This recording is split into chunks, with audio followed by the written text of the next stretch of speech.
My new book, Restless Continent, Wealth, Rivalry and Asia's New Geopolitics, looks at how the rise and the rapid enrichment of Asia's states is going to change the region. Really, there are two major trends that will define the future of politics in Asia. One is an increasing economic dependence among the countries there. The other is a deepening rivalry among them.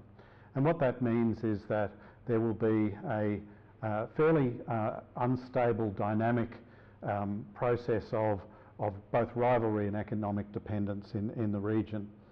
It means, I think, one possible outcome is that Asia's great powers are going to become increasingly jealous of each other, increasingly determined to capture the benefits of their power, and increasingly determined to ensure deference to what their wishes are and what their desires are in the global order. A world in which great powers dominate and increasingly work out how the world works between them. What I argue is that that's not a very nice outcome. It's a particularly difficult outcome for Australia, which has important relationships with quite a few of Asia's rising great powers. The ability to maintain its relationships with those great powers simultaneously, I think, will become increasingly difficult.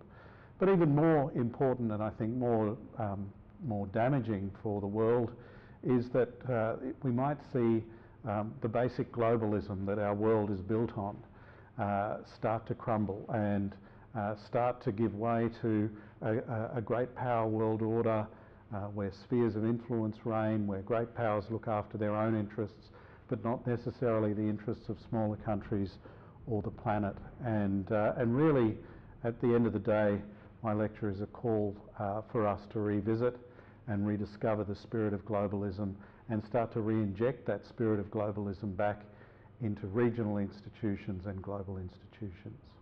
I think Australia has to realise at the same time that it's got specific interests with the countries of Asia. It has very important economic relationships with China, Japan, increasingly India, but it has to realise that we have more general global interests as well, and that if we, like all other countries, simply manage our individual interests in relation to the great powers, then we might suddenly wake up one day and find a world that is not so comfortable for us, that has changed beyond recognition, has changed well away from the sort of world that we've become used to and comfortable with.